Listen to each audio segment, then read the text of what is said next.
Navodaya higher secondary স্কুলের আমার principal Nazrul Islam ডাঙরিয়া আজির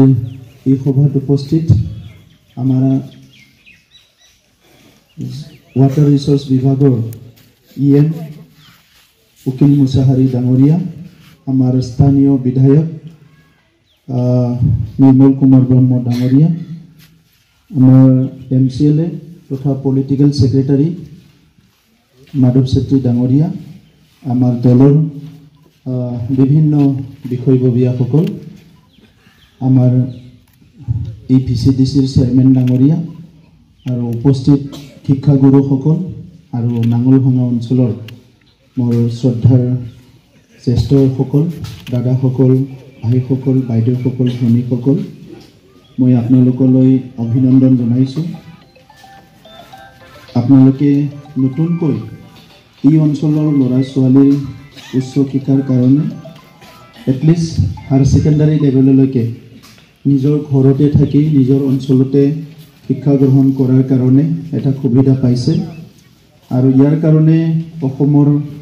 মুখ্যমন্ত্ৰী ডাঙৰীয়া আৰু শিক্ষামন্ত্ৰী ডাঙৰীয়াকো ধন্যবাদ জনাইছোঁ। বহু বছৰৰ পিছত আজি মুখ্যমন্ত্ৰী ডাঙৰীয়া আৰু শিক্ষামন্ত্ৰী ডাঙৰীয়া মিলি পেলাই অসম চৰকাৰ মিলি পেলাই বিভিন্ন শিক্ষা অনুষ্ঠান আপগ্ৰেডেশ্যন কৰাৰ সিদ্ধান্ত লোৱাত আমি এই আমাৰ নবোদয় যিটো নাঙলভাঙাৰ হাইস্কুল আছিলে এইটো হায়াৰ ছেকেণ্ডাৰী পাবলৈ সক্ষম হৈছোঁ। বিশেষভাৱে আমাৰ গ্ৰাম্য অঞ্চলত এতিয়াও বিদ্যালয়ৰ অলপমান নাটনি হৈ আছে। ভাৰতৰ যিটো শিক্ষা পলিচি যিটো শিক্ষা নীতি যিটো ৰাইট টু এডুকেশ্যন এক্ট বুলি কোৱা হয় শিক্ষা অধিকাৰৰ আইন সেইমতে 1 কিলোমিটাৰত এখন LP স্কুল যদি নদী আছে বা অসুবিধা আছে তেতিয়া 1 কিলোমিটাৰৰ কমতো হ'ব পাৰে। 3 কিলোমিটাৰত ME স্কুল তেনেকুৱাই 5 কিলোমিটাৰত হাই স্কুল আৰু 8ৰ পৰা 10 কিলোমিটাৰৰ ভিতৰত হায়াৰ ছেকেণ্ডাৰী স্কুল এইবিলাক বিভিন্ন অঞ্চলত নিৰ্মাণ কৰা হৈছে। সেই অনুপাতে আমাৰ বিভিন্ন অঞ্চলত বিদ্যালয় আছে কিন্তু বিভিন্ন অঞ্চলত বিদ্যালয় নাই। এইবাৰ যেতিয়া হায়াৰ ছেকেণ্ডাৰী হাই স্কুলবিলাক আপগ্ৰেড কৰা হ'ল তেতিয়া আমাৰ যথেষ্ট হায়াৰ ছেকেণ্ডাৰী স্কুল বাঢ়িল আৰু ছাত্ৰ ছাত্ৰীৰ সুবিধা আহিল। কিন্তু এতিয়াও য'ত আমি আৰ্টছ হিচাপে আৰম্ভ কৰিছোঁ আমাৰ প্ৰিন্সিপাল ডাঙৰীয়াই ইতিমধ্যে কৈছে ইয়াত যিখিনি ছাবজেক্ট তেখেতে কৈছে এইমতে আৰ্টছ হিচাপে আৰম্ভ কৰিছে। ইয়াত বিজ্ঞানৰ দৰকাৰ হ'ব কাৰণ আজি সকলোৱে জানে আজিৰ যুগটো বিজ্ঞানৰ যুগ আৰু ইয়াত ছাত্ৰ ছাত্ৰীয়ে বিজ্ঞান পঢ়িব লাগে। তো এইকাৰণে লাহেকৈ আমাৰ ইয়াত হায়াৰ ছেকেণ্ডাৰী ছায়েন্সটো ইয়াত ইন্ট্ৰডিউচ কৰিব লাগিব কাৰণ ছায়েন্সটো বাদ দিলে নহ'ব। এতিয়া আজি যিখিনি সমস্যা আমাৰ প্ৰিন্সিপাল ডাঙৰীয়াই আমাৰ আগত অৱগত কৰাইছে ইয়াৰ কিছুমান সমস্যা আমি তাৎক্ষণিকভাৱে সমাধান কৰিম। ইয়াৰ ভিতৰত আছে তেখেতক যিখিনি ক্লাছৰুমৰ নাটনি হৈ আছে এই ক্লাছৰুমটো মই কৈছোঁ যে 6টা ক্লাছৰুম তেখেতক দিয়া হ'ব আৰু 6টা ক্লাছৰুমত 10 লাখ কৰি হ'লে আমি 60 লাখ টকা তেখেতক ক্লাছৰুমৰ বাবদ দিয়া হ'ব। আনপিনেদি তেখেতে কৈছে যে ইয়াত বাউণ্ডাৰী নাই, বাউণ্ডাৰী নহ'লে গৰু ছাগলী সোমাই লেতেৰা পেতেৰা হৈ থাকে। তো সেইকাৰণে বাউণ্ডাৰী ফেন্সিং তেখেতক আৰু যিখিনি হয় অলপ হিচাপ কৰি পেলাই এই বছৰ বাউণ্ডাৰী ফেন্সিংটো দিয়া হ'ব। আৰু লগতে লাইব্ৰেৰীখন আমাৰ ছাত্ৰ ছাত্ৰীয়ে টেক্সট বুক পঢ়াৰ বাদে বিভিন্ন পৰ্যায়ত এলিমেণ্টাৰী লেভেলৰ পৰা বিভিন্ন পৰ্যায়ত কিছুমান অলপ এক্সট্ৰা কিতাপ এইটো ড্ৰয়িঙেই হওক আৰ্টেই হওক বা বেলেগ ষ্টৰী সাধু কথাই হওক বা কিবা আৱিষ্কাৰৰ কিতাপেই হওক এই কিতাপবিলাক অলপ পঢ়িব পাব লাগে তেতিয়া অলপমান নলেজটো বাঢ়ে। আৰু মই প্ৰিন্সিপাল ডাঙৰীয়াক অনুৰোধ কৰিম কমচে কম 2খন অসমীয়া পেপাৰ 1খন ইংলিছ পেপাৰ লাইব্ৰেৰীত ৰেগুলাৰ কৰি ৰাখিব লাগে। আৰু এই 2খন অসমীয়া পেপাৰ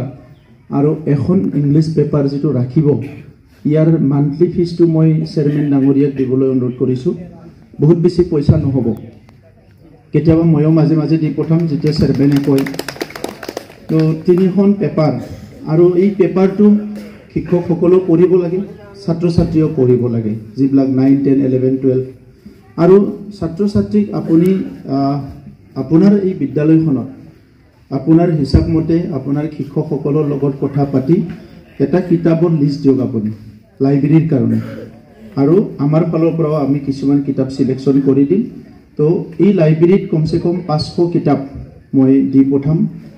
এটা ইয়াৰ ভিতৰতে আধা কিতাপ হ'ব আপুনি সিলেকশন কৰা আধা কিতাপ আমি সিলেকশন কৰিম তো বিধায়ক ডাঙৰীয়া আছে তেখেতে নিশ্চয় এই কথাটো চিন্তা কৰিব শিক্ষকৰ ক্ষেত্ৰত এতিয়া 4জন পিজিটি টিচাৰ তেখেতসকলৰ আছে আমি পঢ়া 20-25 দিনৰ ভিতৰতে আমি জিটি আৰু পিজিটি গ্ৰেজুৱেট আৰু পোষ্ট গ্ৰেজুৱেট টিচাৰ এপইণ্টমেণ্ট দিবলৈ গৈ আছো প্ৰায় 1400 এই 1400 টিচাৰটো ভেকেন্ট পোষ্টৰ এগেইনষ্টত দিয়া হ'ব নাঙলভাঙা আমাৰ যেটো নৱোদয় হায়াৰ সেকেন্ডাৰী স্কুল এটো নতুনকে আপগ্ৰেডেশন হৈছে কাৰণে ইয়াৰ ভেকেন্ট পোষ্ট বুলি কথা নাই কিন্তু ওচৰে পাজৰে হায়াৰ সেকেন্ডাৰী বিলাকত যেতিয়া আমি শিক্ষকটো দিম ইয়াত কিছুমান টিচাৰ আৰু এটাচমেন্টত ৰাখিব পাৰিম আৰু তেখেতৰ যেটো হাই স্কুলতে প্ৰায় 10জন শিক্ষক ভেকেন্ট হৈ আছে এই হাই স্কুলত যে সকলে এপইন্টমেন্ট পাব তাৰ ভিতৰত নিশ্চয় কোনবা MA pass post graduate teacher আহিব তেতিয়া তেখেত সকলো তাতে শিকাব পাৰিব গতিকে আজি আমি এটা কথা তেখেতৰ কথাৰ পৰা মই নোট কৰি লৈছো আমি এপইন্টমেন্ট দিয়া সময়ত চাই লম